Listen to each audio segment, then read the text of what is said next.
Hi, Stephen here from INEXTERIORS Painters and Decorators, and you're watching INEXTERIORS TV.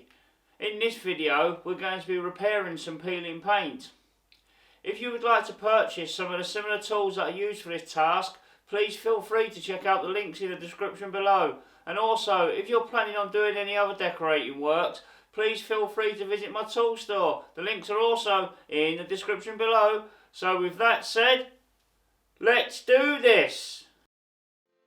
The tools and materials that I'm using for this task is some Zinsser peel stop, paint kettle, paint brushes, some Toupret fine surface filler, corkboard, filling knife, dust brush, a multi-tool scraper and some worn down 80 grade sandpaper.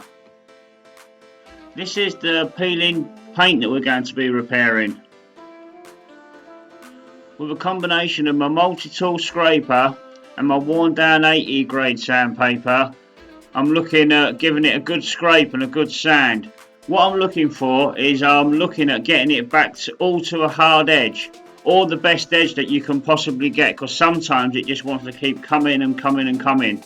So that's where you've got to draw your own line underneath it. But this one I have managed to find a solid hard edge. When you've done all the scraping and sanding, give it a dust off. Now you're ready for applying your first of two coats of Zinsser peel stop. This is doing two things. It's sealing the plaster and making sure the edges of the paint are stuck down. Do leave it to dry in between applying the coats. Once the Zinsser peel stop's dry, you're ready for giving it a fill with a fine filler. Remember to fill cleanly, because the cleaner you fill, the easier it is to sand.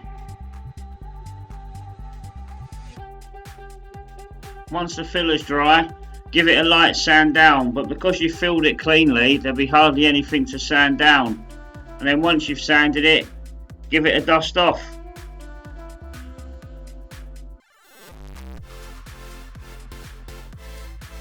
I'm spot priming this Toupret filler, but you don't have to. This Toupret filler does touch straight up with any paint, it says, so you don't have to do this part. I'm just doing it because I've got it.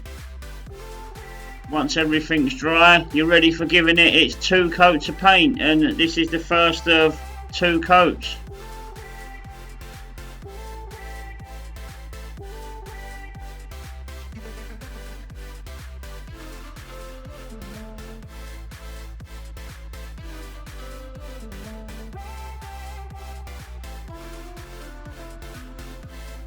Let me just give you a reminder of what it looked like before. And this is it, with two coats of paint on, all done. Don't forget to like and subscribe so you can get notified of when I release my next video. Remember, it is free. Also, if you want to leave a comment in the comment section, please do so, because that's how we all learn and grow. Thank you very much for watching, and take care.